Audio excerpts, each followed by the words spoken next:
அஸ்ஸலாமு அலைக்கும். என்னுடைய கேள்வி என்னென்னா, குழந்தைய வளர்ப்பு பற்றி. இப்போ எனக்கு நான் வளரும் போதெல்லாம் தௌஹீதை பற்றி தெரியாது. இப்போ கொஞ்ச நாளாக தௌஹீதை தெரிஞ்சுட்டு நல்லபடியாக இருக்கேன். அந்த மாதிரி எனக்கு பிறந்த பிள்ளைய நான் தௌஹீத் கொள்கையில் வளர்க்கணும்னு ஆசைப்பட்றேன். அப்படி ஆசைப்படும் போது குழந்தைங்க சின்ன வயசில் சில தவறுகள் செய்கிறாங்க. அப்போ நம்ம கண்டிஷன் பண்ணுறோம். அப்போ அவங்கள அடிக்கலாம், துன்புறுத்துகிற மாதிரி தோணுது. அவங்க தப்பு செய்யும்போது கண்டிக்கணும்னு தோணுது. அப்போ அந்த மாதிரி கண்டிஷன் பண்ணுறது தவறா? அதாவது குழந்தைங்களை திட்டுறதோ துன்புறுத்துறதோ தவறா? அதான் என்னுடைய கேள்வி. இந்த சகோதரர் உங்களுடைய கேள்வி என்னன்னா, இப்போ நம்ம குழந்தைங்களை வளர்க்குறோம். அப்படி குழந்தைங்களை வளர்க்கும் பொழுது குழந்தைங்க பல தவறுகளை செய்கிறாங்க. அப்படி தவறுகளை செய்யும் பொழுது பெற்றோர்கள் அதை கண்டிக்க கடமைப்பட்டவங்க. இப்போ நாம நம்ம பிள்ளைங்களை கண்டிக்கும் பொழுது சில நேரங்களில் வார்த்தையால கண்டிப்போம், சில நேரங்களில் 2 அடியை போட்டு கண்டிப்போம். அப்ப இந்த மாதிரி நாம நம்ம பிள்ளைங்களை கண்டிக்கிறோம்னா இது மார்க் அடிப்படையில் எது குற்றம் வருமா? ஒரு பெற்றோர் என்ற அடிப்படையில் இருக்கக்கூடிய நாங்க எப்படி நடக்கிறது? இதுதான் சகோதரர் அவங்களுடைய கேள்வியினுடைய சாராம்சம். நீங்க இஸ்லாத்தின் அடிப்படையில் எடுத்து பார்த்தீங்கன்னா பெற்றோர்களுக்கு ரொம்ப முக்கியமான பங்கை இஸ்லாம் சொல்லுது. ஒரு குழந்தைங்களை நல்ல முறையில வளர்த்தெடுக்க வேண்டிய ஒரு பொறுப்பு பெற்றோர்களுடைய கையில தான் இருக்குது. இன்னைக்கு உள்ள சூழ்நிலைகள்ல குழந்தைங்க மாறி போனாலும் அந்த சூழலிலேயும் நாம நம்ம பிள்ளைங்களை ஒரு கண்ட்ரோல்ல, ஒரு கட்டுப்பாட்டோட மார்க்கம் சொன்ன சட்டத்திட்டத்தின் அடிப்படையில நம்ம பிள்ளைங்களை வாழ கொண்டு செல்லணும்னா அது பெற்றோர்களாகி நம்முடைய கையில தான் இருக்குது. ரசூலுல்லாஹி ஸல்லல்லாஹு அலைஹி வஸல்லம் நமக்கு எப்படி உணர்த்துறாங்க? குல்லு மௌலூதின் யூலது அலல் ஃபித்ரா. ஒவ்வொரு குழந்தையுமே அது பிறக்கும் பொழுது இயற்கை மார்க்கத்தில் தான் பிறக்கிறது. இன்ன அபவாகு, அவங்களுடைய பெற்றோர்கள் இருக்கிறாங்களா இல்லையா, அந்த பெற்றோர்கள் தான் இயற்கை மார்க்கத்தில் பிறந்த அந்த குழந்தையை யுஹவ்விதானிஹி, யூதர்களாக அந்த பெற்றோர்கள் வளர்த்து விடுகிறார்கள். அவ்யு நஸ்வீரானிஹி, அல்லது கிறிஸ்துவர்களாக வளர்த்து விடுகிறார்கள். அவ்யு மஜ்ஜிசானிஹி, அல்லது நெருப்பை வணங்கக்கூடிய மக்களாக வளர்த்து விடுகிறார்கள். ஒரு பிள்ளை பிறக்கும் பொழுது இறைவன் அந்த குழந்தைக்கு தரக்கூடிய அந்த அறிவு, அந்த குழந்தை தானாக வளருதுன்னு வைங்க, பிள்ளைங்க ஃபுல்லா கரெக்டான இயற்கை மார்க்கத்துல தான் வளரும். அந்த குழந்தைங்க பாதை மாறி செல்வதற்கு, மார்க்க அடிப்படையில் இறைவனுக்கு இணை கற்பிக்கக்கூடிய காரியத்தை நோக்கி விழுவதற்கு பெற்றோர்கள் காரணமா இருக்கிறாங்க என்று அல்லாஹ்வுடைய தூதர் சொல்லக்கூடிய இந்த நபி மொழி இது நமக்கு என்ன உணர்த்துது? இன்றைக்கு நம்முடைய பிள்ளைங்க தவறு செய்கிறது என்றால் அதுல யாருடைய பங்களிப்பும் இருக்குது? பெற்றோர்களுடைய பங்களிப்பும் இருக்கிறது. நாம நம்ம பிள்ளைங்களுக்கு எதையுமே கண்டுக்காம இருந்தோம்னு வைங்க, நிச்சயம் நம்ம பிள்ளைங்க போகக்கூடிய பாதை. அதுவும் இன்றைய காலகட்டத்தில் ஆண் குழந்தையா இருந்தாலும் பெண் குழந்தையா இருந்தாலும் நாம நம்ம பிள்ளைங்களை கண்டிக்காத நிலை வரும் பொழுது நிச்சயம் இன்றைக்குள்ள சூழ்நிலையில நண்பர்களோடு சேர்ந்து பழகக்கூடிய அந்த குழந்தைங்க நிச்சயம் பல தவறான பாதையை நோக்கி தான் போவாங்க. இன்றைக்கு ஆண் பிள்ளைங்க குறிப்பாக நீங்க ஒரு பார்க்கலாம், எங்கெல்லாம் போதை பழக்கம் அதிகமா இருக்குதோ, போதை பழக்கம் அதிகமாக இருக்கக்கூடிய இடத்தை நீங்க தேடி பார்த்தீங்கன்னா குறிப்பாக இஸ்லாமிய சமூகம் நிறைய வாழக்கூடிய பகுதியை பார்க்கலாம். எங்கெல்லாம் போதை பழக்கம் ரொம்ப சர்வ சாதாரணமா, கஞ்சா பழக்கம் ரொம்ப சர்வ சாதாரணமா அதிகரிக்குதோ அப்படி அதிகரிக்கக்கூடிய இடத்தையெல்லாம் நீங்க தேர்வு செஞ்சு பாருங்களேன். மத்த சமுதாயம் இதெல்லாம் நமக்கு ஒரு ஐயப்பாடே வருது. இன்றைக்கு இந்த இஸ்லாமிய சமுதாயத்தை ஒழித்து கட்டுவதற்காக எப்படி ஸ்பெயின் என்ற ஒரு நாடு இஸ்லாமிய ஒரு நாடாக இருக்கும் பொழுது அங்கு உள்ள மக்களுக்கு மத்தியில போதை பழக்கத்தை உள்ள கொண்டு வந்து அந்த போதை பழக்கத்திற்கு மக்களை அடிக்ட் ஆக்கி அவங்க அப்படியே படிப்படியாக இஸ்லாத்தை விட்டு வெளியே போய் விட்டார்களோ அது போன்று இந்த சமுதாயத்துக்கு மத்தியில போதை பழக்கத்தை ரொம்ப சர்வ சாதாரணமாக பரப்பக்கூடிய ஒரு வேலையை அதை திட்டமிட்டே செய்யறாங்களோ, அந்த பொருளுக்காக காசுக்காக ஆசைப்படக்கூடியவங்க அதை திட்டமிட்டே செய்யறாங்களோ என்று நினைக்கக்கூடிய அளவிற்கு தான் இன்றைக்கு நம்ம நாட்டினுடைய நிலை போகிறது. ஒரு செய்தி சேனல்ல ஒரு 2-3 வருடங்களுக்கு முன்னாடி வந்த ஒரு செய்தி, தமிழகத்திலேயே அதிகமான அந்த போதை பழக்கத்திற்கு ஆளான அந்த பள்ளியில படிக்கக்கூடிய மாணவர்கள் எந்த ஆளு, எந்த ஊர்ல ரொம்ப அதிகமா ஆளா இருக்கிறாங்க என்ற ஒரு சர்வே எடுத்து அதை செய்தி சேனல்ல வீடியோவாகவும் போட்டார்கள். இன்றைக்கும் நீங்க சமூக வலைதளங்கள்ல போனா அதை பார்க்கலாம். கடையநல்லூரை சொல்றாங்க. கடையநல்லூருங்கிறது முஸ்லிம்கள் ரொம்ப பெரும்பான்மையாக இருக்கக்கூடிய ஊர். பொருளாதாரத்துக்காக நம்ம புள்ள நல்லா இருக்கட்டும், நம் மனைவி மக்கள் நல்லா இருக்கட்டும் என்பதற்காக அவன் வெளிநாட்டுல போய் எவ்வளவோ சிரமப்படுறான். அவன் அங்க படக்கூடிய சிரமத்தை எல்லாம் மனைவிட்ட காட்டிக்க மாட்டான். சாப்பிடாம தான் அவன் தன்னுடைய வேலைகள் நிறைய நேரங்கள் உணவுக்கெல்லாம் தனியா சமைக்கிறதுக்கு நேரமே இருக்காது. இருந்தாலும் மனைவிட்ட போன் அடிச்சு பேசும்போது நான் நல்லா சாப்பிட்டேன், நான் நல்ல நிம்மதியா இருக்கிறேன், பிள்ளைகிட்ட நான் நல்லா இருக்கிறேன் என்ற அத்துணை வழிகளையும் தனக்குள் அவன் தாங்கிக் கொண்டு அவன் தன்னுடைய குடும்பத்திற்காக பாடுபட போறான். ஆனா அவன் எந்த பிள்ளையினுடைய அந்த வாழ்க்கை தரம் முன்னேற வேண்டும் என்று இந்த நாட்டை விட்டு அங்க போய் சிரமப்படுறானோ அந்த பிள்ளைங்க எப்படி இருக்கிறான்? சக மாணவர்களால இன்னும் போதை பழக்கத்திற்கு அடிமையானவர்களால தவறான முறையில் வழி நடத்தப்பட்டு இன்றைக்கு அந்த போதை பழக்கம் அதிகமாக இருக்கக்கூடிய மாணவர்கள்ல கடையநல்லூர் பகுதி முதலிடத்துல இருக்குது. இன்னும் அதே மாதிரி நீங்க பாருங்களேன், எங்கெல்லாம் அந்த கஞ்சாவை எடுக்கிறாங்களோ அது போன்ற பகுதிகளில் பெரும்பாலான பகுதிகள் முஸ்லிம்கள் தனித்து அதிகமாக இருக்கக்கூடிய ஒரு பகுதியா இருக்கும். அப்ப திட்டமிட்டே இந்த இஸ்லாமிய சமுதாயத்தை தவறான பாதையை நோக்கி அழைச்சிட்டு வரணும். ஒரு ஆளுக்கு இப்படி ஒரு போதை பழக்கத்தை சொல்லி கொடுத்துட்டா போதும், ஈஸியா என்ன செஞ்சிடலாம், அவனை அப்படியே அவனுடைய கொள்கையிலிருந்து வெளியே கொண்டு வந்துடலாம். இதுக்கு மாத்திரம் அடிக்ட் ஆக்குறதுக்கு என்னென்ன வழிகளோ அதை ஆண்கள் விஷயத்துல திட்டமிட்டு செய்கிறார்கள். அதே மாதிரி பெண்கள் விஷயத்துல பாருங்க, பெண்கள் விஷயத்துல இன்றைக்கு எதையெல்லாம் ஆரம்பத்தில் இந்த சமுதாயம் அது ஒரு பெரிய குற்றமாக பார்த்ததோ இன்னைக்கு அதெல்லாம் அது கேஷுவலாக பார்க்கிற அளவுக்கு மாறிவிட்டது. ஆரம்பத்தில் நம்முடைய வீடுகள் எல்லாம் எப்படி இருந்துச்சு? எந்த ஒரு சமூகத்தில் எடுத்தாலும் அது முஸ்லீமா இருக்கட்டும் முஸ்லீம் அல்லாதவரா இருக்கட்டும், வெளியாட்கள் யாராவது வந்தாங்கன்னு வைங்க, வீடெல்லாம் ஆரம்பத்தில் பெரிய அளவுல இருக்காது. நான் சொல்லுவது 30-35 வருடத்திற்கு முன்னாடி உள்ளது. நாளெல்லாம் சிறுபிள்ளையாக இருக்கும் பொழுது அந்த தன்மையை பார்க்க முடியல, அதுக்கு முன்னாடி உள்ள ஒரு நிலை. அப்போ ஒரு 30-35 வருஷத்துக்கு முன்னாடி என்ன இருக்கும்னா, வீடு சின்ன வீடா இருக்கும். யாராவது ஒரு ஆள் வெளியே வந்து வீட்டுல உள்ள ஒரு ஆணை பார்க்க வந்துட்டாங்கன்னா வீட்டுல இருக்கிற மனைவி, வீட்டுல இருக்கிற பெரிய பிள்ளைங்க அடுப்பங்கரையில உள்ள ஒதுங்கிக்குவாங்க. அந்த ஆண்கள்ட்ட சகஜமா பேச மாட்டாங்க. இது எல்லா சமூக மக்களும் கடைபிடிச்சாங்க. ஆனா இன்னைக்கு என்ன நிலை, எல்லாரிடத்திலையும் பேசுவதற்கு சர்வ சாதாரணமா நீ தாராளமா போனை பயன்படுத்தி, நீ தாராளமா சமூக வலைதளங்களை பயன்படுத்தி என்று இப்படி பெண்களுக்கு மத்தியில் அதையெல்லாம் ஒரு குற்றமாக நீ யாரிடத்தில் வேண்டுமானாலும் உன்னுடைய பழக்கத்தை அதிகப்படுத்திக் கொள். போன் மூலமா, சேட்டிங் மூலமா, அது மாதிரி பேஸ்புக், வாட்ஸ்அப் இது போன்ற அந்த சமூக வலைதளங்கள் மூலமா நீ அதிகமாக பயன்படுத்திக்க என்று சர்வ சாதாரணமாக ஆக்கி விடுகிறார்கள். இன்றைக்கு நம்ம சமூகத்துல பல பெற்றோர்கள் இதுல ஒரு கண்டிஷன்ல இருந்தாலும் சில பெற்றோர்கள் இன்னைக்கு எந்த பிள்ளை தான் கையில போன் இல்லாம இருக்குது, எந்த பிள்ளை தான் இப்படி சமூக வலைதளத்தை பயன்படுத்தாம இருக்குது, ஏன் பிள்ளை அப்படி இருக்கட்டுமே என்று அதை ஒரு சாதாரணமா எடுத்துக்கிட்டாங்கன்னா அது அப்படியே போக போக அவங்களுடைய பழக்க வழக்கங்கள் என்பது வேறு ஒரு ஆணோடு தவறான தொடர்புகள் எல்லாம் ஏற்பட்டு வீட்டை விட்டு வெளியே ஓடி போகக்கூடிய எத்தனையோ பல நிகழ்வுகள் நம்ம சமூகத்துல நடக்குது. அப்ப ஆண்களை இந்த கொள்கையிலிருந்து வெளியே கொண்டு வருவதற்காக எவ்வளவு பல சதி வேலையை பண்றாங்க. பெண் குழந்தைங்களை இந்த மார்க்கத்தை விட்டு வெளியே கொண்டு வர்றதுக்கு, இந்த இஸ்லாமிய சட்டத்திட்டத்தை கடைபிடிக்காம இருக்கிறதுக்கு இப்படி பல சதி வேலைகள் பின்னப்படக்கூடிய இன்றைய காலகட்டத்தில் பெற்றோர்கள் நாம தான் நம்ம பிள்ளைங்களை கண்காணிக்கணும், நாம தான் நம்ம பிள்ளைங்க விஷயத்துல ரொம்ப கவனிக்கணும். அப்படி நாம கவனிக்கும் பொழுது ஒரு விஷயம் நம்ம பிள்ளைகிட்ட பார்க்கிறோம், அது பிடிக்கலையா அதை சொல்லத்தானே செய்யணும், அதை சொல்லாம இருந்துட முடியாத. இல்ல நாம அந்த தப்பை நம்ம பிள்ளைகிட்ட எடுத்து சொன்னோம்னா அது நம்மளுடைய பிள்ளை மனம் கோணும்படி நடந்துருவோம். அப்படி நம்முடைய பிள்ளையினுடைய மனம் கோணும்படி நாம் நடந்து விட்டால் நாம இறைவனிடத்துல குற்றவாளியாக ஆகி விடுவோமே என்று நாம கவனிக்க தேவையில்லை. நம்ம பிள்ளைங்களோடு எவ்வளவு அன்பாக எவ்வளவு நண்பர்களாக பழகணுமோ அவ்வளவு நண்பர்களாக இருக்கணும். நாம நம்ம பிள்ளைங்களிடத்துல நேரம் ஒதுக்கலன்னு வைங்க, நம்ம பிள்ளைங்க அன்புக்காக ஏங்குவாங்க. பொதுவாக பெண் குழந்தைங்க இருக்கிறாங்களா இல்லையா, அந்த பெண் குழந்தைங்களுக்கு அம்மாக்களை பிடிக்கவே பிடிக்காது. ஏன் அம்மாவை பிடிக்காது தெரியுமா?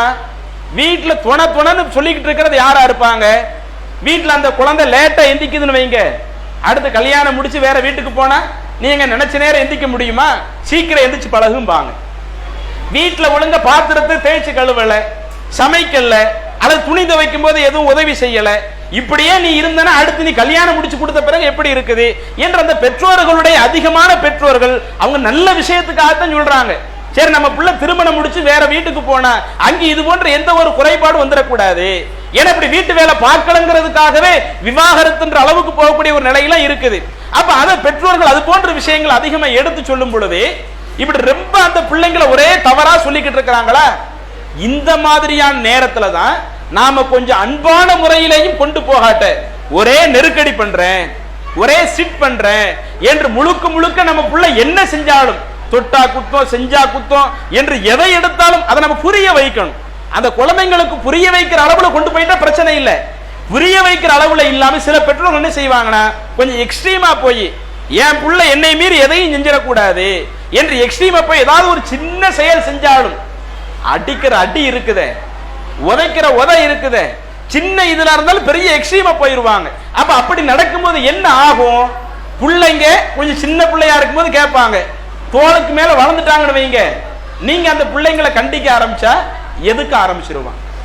அப்ப இது போன்ற நேரங்கள்ல நாம நம்ம பிள்ளைங்களை கண்டிக்க வேண்டிய பொறுப்பும் இருக்கிறது. கண்டிக்காம விட்டாலும் பிள்ளைங்க தவறா போயிடுது.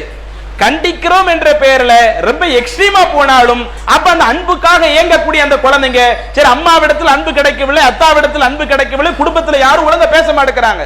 அப்ப யாரு நல்லா பேசுறா? ஸ்கூலுக்கு போற இடங்கள்ல, காலேஜுக்கு போற இடங்கள்ல, பஸ்ல போகும் பொழுது எவனாவது ஒருத்தன் நான் நல்லா இருக்கலான்னு கேட்டிருப்பான், என்ன ரொம்ப கவலையா இருக்கீங்களேன்னு கேட்டிருப்பான்.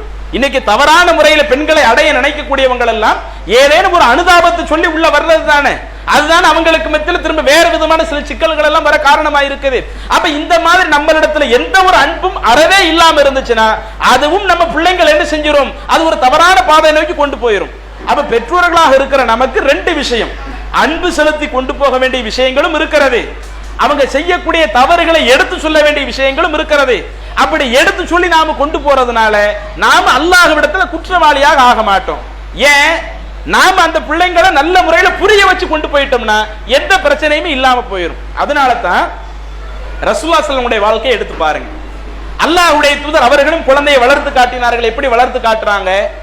உமர் பின் அபி சலமா, அபு சலமா அவர்களுடைய மகன் உமர். அபு சலமா அவங்க இறந்த பிறகு உம்மு சலமா அவங்கள ரசூலுல்லாஹி ஸல்லல்லாஹு அலைஹி திருமணம் முடிச்சிடுறாங்க. அப்படி திருமணம் முடிச்ச பிறகு அந்த அபு சலமாவிற்கு பிறந்த அந்த உமர் அவங்க ரசூலுல்லாஹி ஸல்லல்லாஹு அலைஹி அவங்க வீட்டுல தான் வளர்ந்து வர்றாங்க. ஒரு முறை ரசூலுல்லாஹி ஸல்லல்லாஹு அலைஹி அவங்க வீட்டுல போகும் பொழுது சின்ன குழந்தைக்கு சாப்பிடும் போது, இன்னைக்கு நம்ம பிள்ளைங்களுக்கே சாப்பாட்டுல தட்டு வச்சு கொடுத்தா நிறைய பேர் எனக்கு ஊட்டி விடுன்னு சொல்லுவாங்க. இல்ல நான் ஊட்டலாம் மாட்டேன், நீயா சாப்பிடுனா ஒரு 2 நிமிஷம் அங்கே உட்கார்ந்து சாப்பிடுவாங்க, 2 நிமிஷம் வாசலுக்கிட்ட உட்கார்ந்து சாப்பிடுவாங்க, கொஞ்சம் சாப்பாடு கீழே போட்டு சாப்பிடுவாங்க. இது பொதுவாக குழந்தைங்கள்ட்ட உள்ளது, சாப்பிடும் பொழுது இயல்புல உள்ளது. ரசூலுல்லாஹி ஸல்லல்லாஹு அலைஹி இதை பார்த்துட்டு சின்ன பிள்ளையா தான் இருக்கிறாங்கன்னு பார்க்கல, அந்த குழந்தையை கூப்பிட்டு புரிய வைக்கிறாங்க. மார்க்க தகவலோடு சேர்த்து சின்ன வயதிலேயே அந்த மார்க்கத்தை சேர்த்து கொண்டு போய் புரிய வச்சுட்டோம்னு வைங்க, எதுவுமே நமக்கு பிரச்சனையே வராது. ரசூலுல்லாஹி ஸல்லல்லாஹு அலைஹி கூப்பிட்டு என்ன சொல்றாங்க? யா குலாம், சிறுவனே, நீ சாப்பிட்டேன்னு சொன்னா சம்மில்லா, பிஸ்மில்லான்னு சொல்லு, குல்பி யமீனிக்க, உனது வலது கரத்திலிருந்து சாப்பிடு, அதே மாதிரி உனக்கு அருகில் இருக்கக்கூடிய பொருள் இருந்து சாப்பிடு என்று அந்த குழந்தைக்கு என்னென்ன செய்தி சொல்லிக் கொடுக்கணுமோ அதை புரிய வச்சு ரசூலுல்லாஹி ஸல்லல்லாஹு அலைஹி கொண்டு வர்றாங்க. அந்த உமர் பின் அபி சலமா அவங்க பின்னாடி பெரியவராக வந்த பிறகுதான் இந்த செய்தி அறிவிக்கிறாங்க. அப்படி அறிவிக்கும் போது சொல்றாங்க, என்றைய தினம் ரசூலுல்லாஹி ஸல்லல்லாஹு அலைஹி வஸல்லம் அவங்களுடைய நாவுகளில் இருந்து எனக்கு இந்த செய்தியை நான் சின்னவனாக இருக்க சொல்ல கேட்டேனோ அன்னையிலிருந்து இப்ப வர நான் சாப்பிடும் போது பிஸ்மில்லா சொல்லித்தான் சாப்பிடுவேன், வலது கரத்துல தான் சாப்பிடுவேன், எனக்கு அருகில் இருக்கக்கூடியதுல இருந்தா எடுத்து சாப்பிடுவேன். ஏன்னா சின்ன பிள்ளையா இருக்கும்போது ரசூலுல்லாஹி சொன்னாங்கல்ல, அல்லாஹ்வுடைய தூதர் சொன்னதுல இருந்து அதை அப்படியே நான் கடைபிடிச்சேன். அப்ப இது ரசூலுல்லாஹி ஸல்லல்லாஹு அலைஹி வஸல்லம் எப்படி வழிகாட்டுதாங்க? அந்த குழந்தைங்களுக்கு சொல்ல வேண்டிய கடமையும் இருக்கிறது, அதை எவ்வளவு அன்பான முறையில புரிய வைக்க முடியுமோ அப்படி புரிய வைத்து சொல்ல வேண்டிய விஷயங்கள் இருக்கிறது. அதே மாதிரி நீங்க பாருங்களேன், ரசூலுல்லாஹி ஸல்லல்லாஹு அலைஹி அவங்க ஃபாத்திமா ரலியல்லாஹு அன்ஹா அவங்கள வளர்த்து எடுக்கிறாங்க. அவங்க வளர்க்கிறாங்க.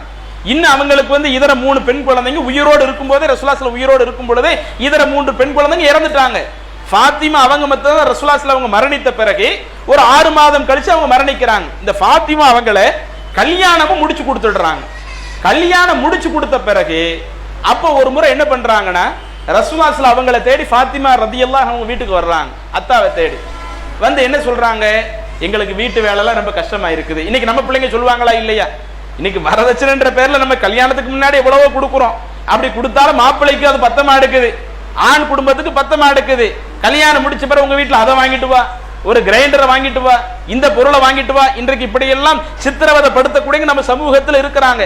மார்க்கம் நமக்கு அறவே அதை அனுமதிக்காவிட்டாலும் இன்றைக்கு வரதட்சணை என்ற பேர்ல சித்திரவதை செய்யக்கூடியவங்க இன்னைக்கு இருக்கிறாங்க. ஆனா ஃபாத்திமா ரலியல்லாஹு அவங்க என்ன பண்றாங்கன்னா, அல்லாஹ்வின் தூதரை தேடி வந்துட்டு, எங்களுக்கு வீட்டு வேலைலாம் ரொம்ப அதிகமா இருக்குது, போர்க்களங்கள்ல கைப்பற்றப்பட்ட அந்த அடிமைகள் இருக்கிறாங்களே அதை ரசூலுல்லாஹி ஸல்லல்லாஹு அலைஹி அவங்க சில ஆட்களுக்கு பிரிச்சு கொடுக்கறாங்க.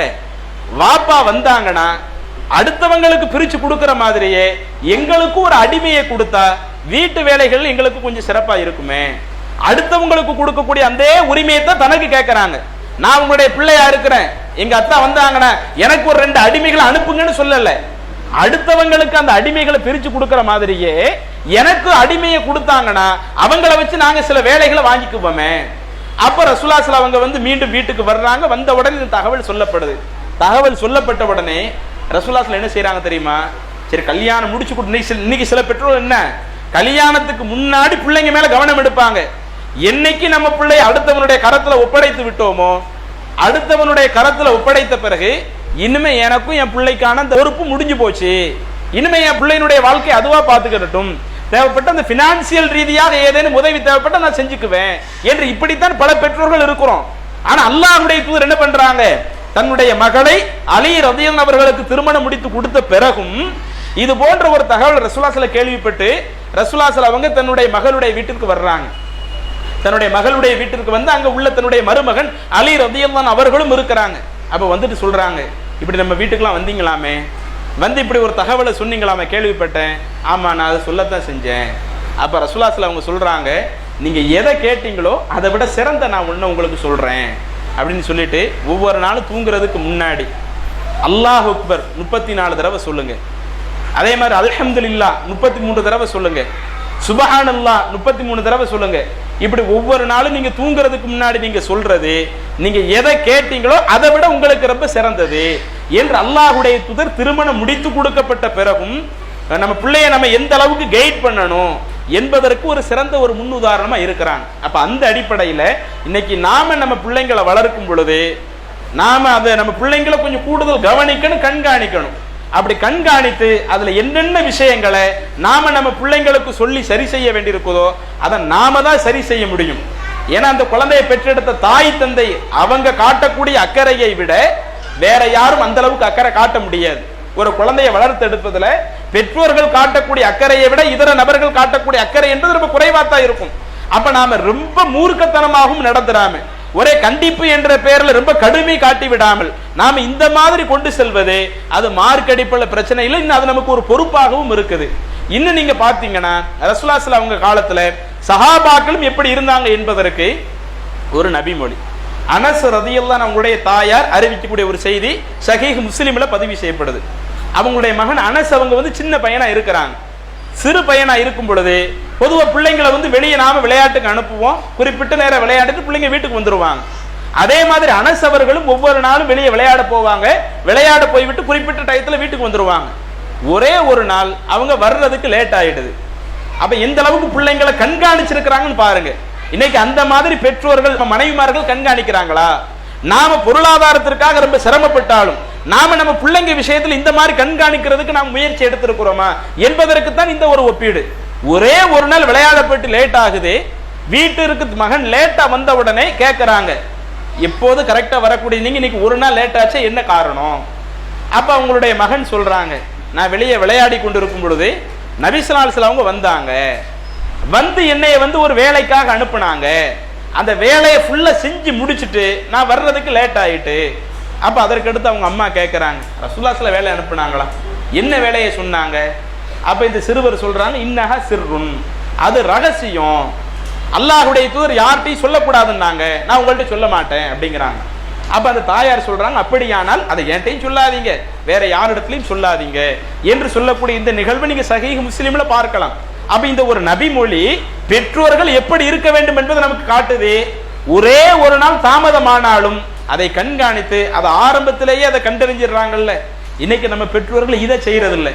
இன்னைக்கு எங்கெல்லாம் வீட்டுல பிள்ளைங்க கட்டுப்படாம போறாங்களோ, அது ஆண் பிள்ளையாக இருக்கட்டும் அல்லது பெண் பிள்ளையாக இருக்கட்டும், அது ஒழுக்க ரீதியிலேயோ அல்லது இதர விஷயங்கள்லயோ எங்கெல்லாம் கட்டுப்படாம இருக்கிறாங்களோ ஆரம்ப ஸ்டேஜ்ல நம்ம கவனிச்சு பிள்ளைங்களுக்கு புரிய வைக்கிற மாதிரி புரிய வச்சுட்டோம்னு வைங்க, பிரச்சனை இருக்காது.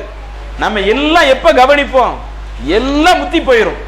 நம்ம வீட்டுல நம்ம மகன் நம்ம போன்ல தான் வேற ஒருத்தன் பேசிக்கிட்டு இருக்கோம், விடிய விடிய நைட்ல உட்கார்ந்து பேசிக்கிட்டு இருக்கோம். ஆனா அம்மாவுக்கு தெரியாது, அத்தாவுக்கு தெரியாது. அது குறிப்பிட்டு வீடு தாடி போன பிறகு, ஆனா அவன் தான் எனக்கு முக்கியம்னு கல்யாணத்தை நாடி ஓடின பிறகு அப்பந்தான் கேட்பாங்க, நீ என் பிள்ளைதானம்மா, 5 நேரம் எல்லாம் தொழுதியம்மா, தஹஜத்தெல்லாம் தொழுதியம்மா, நீ ஏம்மா எப்படிமா அவனோட தொடர்பு வந்துச்சு? நான் டெய்லி வீட்டுல போன் பேசிக்கிட்டு இருந்தேன், அம்மா போன்ல தான் உட்காந்து பேசிக்கிட்டு இருந்தேன். அல்லது அத்தை வேலைக்கு போயிட்டு வருவாங்க, வீட்டுல தூங்கிடுவாங்க, அவங்க போனை எடுத்து தான் வீட்டுல வச்சுதான் பேசிக்கிட்டு இருந்தேன். ஒரு பெரிய பிரச்சனை ஆன பிறகு வெளியே வருது. ஏதோ ஆரம்பத்துல நம்ம கவனிச்சிருந்தா, ஆரம்பத்துல அதை கண்காணிச்சிருந்தா. அப்ப இன்னைக்கு பெற்றோர்கள் பல ஆட்கள் செய்யக்கூடிய தவறுகள் என்னன்னா, ஆரம்பத்துல கவனிக்காம ரொம்ப கடைசி காலகட்டத்தில் நீங்க கவனிச்சு அதுல நீங்க மூர்க்கத்தனை காட்டினாலும் அது டேஞ்சரு. ஒவ்வொரு நாளும் அதை நீங்க கவனம் எடுத்து ஏதாவது ஒரு சின்ன ஒரு பிரச்சனைனா அதுக்கு ரொம்பவும் கடுமை காட்டினாம எந்த அளவிற்கு அதை புரிய வைக்க முடியுமோ அந்த அளவிற்கு நாம புரிய வைத்து கொண்டு போனால் இதுதான் நாம நம்மளுடைய பொறுப்பை ஒழுங்கா கொண்டு போறோம். இதற்காக நம்ம கவனிக்கும் பொழுது அதுல சில நேரங்கள்ல நம்ம என்ன செய்வோம், கடிந்து கொள்வோம், பிள்ளையை கண்டிப்போம், கண்டிச்சிட்டு நம்ம அடுத்து மற்ற நேரங்களே எப்போதும் திட்டிக்கிட்டே இருக்கக்கூடாது. ஒரு தடவை திட்டினோமா திரும்ப அடுத்து பிள்ளைங்களை அப்படி அரவணைச்சு இப்படி கொண்டு போனால் நாம இறைவனிடத்துல குற்றவாளியாக ஆக மாட்டோம். இதை செய்யாமல் இருந்தால்தான் ஒரு ஆணோ ஒரு பெண்ணோ பிள்ளைங்களுக்கு பொறுப்பாளி. ரசூலுல்லாஹ் சொல்றாங்களா இல்லையா, அலா குல்லுக்கும் ராயின் வ குல்லுக்கும் மஸ்ஊலுன் அன் ரஇயத்திஹி, உங்களில் ஒவ்வொருவருமே பொறுப்புதாரிகள், நீங்க உங்களுக்கு வழங்கப்பட்ட பொறுப்பு குறித்து அல்லாஹ்வால விசாரிக்கப்படுவீங்க. ஒரு குடும்ப தலைவன் தன்னுடைய குடும்பத்தில் உள்ள உறுப்பினர்களுக்கு பொறுப்புதாரி, வஹுவ மஸ்ஊலுன் அன்ஹு, அவனுக்கு வழங்கப்பட்ட பொறுப்பு குறித்து அல்லாஹ்வால் விசாரிக்கப்படுவான். வல் மர்அத்து ராயியத்துன் அலா பைத்தி பஅதிஹா வ வலதிஹி, ஒரு பெண் தன்னுடைய கணவனுடைய குடும்பத்தாருக்கு தனக்கு பிறந்த பிள்ளைக்கு பொறுப்புதாரி, வஹிய மஸ்ஊலத்துன் அன் ரஇயத்திஹா, அந்த பெண் அவங்களுக்கு வழங்கப்பட்ட பொறுப்பு குறித்து அல்லாஹ்வால் விசாரிக்கப்படுவாங்க. அப்ப நம்ம எதையுமே கவனிக்காம இருந்தா தான் அல்லாஹ் கிட்ட மாட்டிக்கிட்டு நிற்போம். நாம நம்ம சக்திக்கு உட்பட்டு கவனித்து சொல்ல வேண்டிய முறைப்படி சொல்லி திருத்தி வளர்த்து வந்தோம் என்றால் நாம் அல்லாஹ்விடத்துல குற்றவாளியாக ஆக போறதில்லை. எனவே பெற்றோர்கள் அதுல கொஞ்சம் கவனம் எடுக்கணும். கண்டிக்கிறேன் என்ற பேர்ல ரொம்ப எக்ஸ்ட்ரீமாவும் போயிடக்கூடாது, அல்லது என் பிள்ளை தவறே செய்யாது என்ற அந்த ஒரு நம்பிக்கை வச்சு கடைசியில ஒரு பிரச்சனையில மாட்டிக்கொள்ளவும் கூடாது. அவ்வப்போது பிள்ளைங்களுக்கு என்னென்ன செய்திகள் சொல்லி கொடுக்கணுமோ, ஏன்னா இன்னைக்குள்ள காலம் அவ்வளவு கெட்டு போய் கிடக்குது. ஆண் பிள்ளையா இருந்தாலும் பெண் பிள்ளையா இருந்தாலும் அவங்களை வழிகெடுப்பதற்கு பல வாசல்கள் எளிதில் திறக்கப்பட்ட ஒரு காலத்துல இருக்கிறோம். அப்ப பெற்றோர்கள் கொஞ்சம் கூடுதல் கவனம் எடுப்பது, அது மார்க் அடிப்பில் எந்த ஒரு குற்றமும் வராது என்பதை இந்த கேள்விக்கான பதிலா சொல்றேன். இஸ்லாம் மற்றும் சமுதாய செய்திகளை அறிந்து கொள்ள தமிழ்நாடு தௌஹீத் ஜமாஅத் யூடியூப் பக்கத்தை உடனடியாக சப்ஸ்கிரைப் செய்து கொள்ளுங்கள். மேலும் பெல் பட்டனையும் கிளிக் செய்து கொள்ளுங்கள்.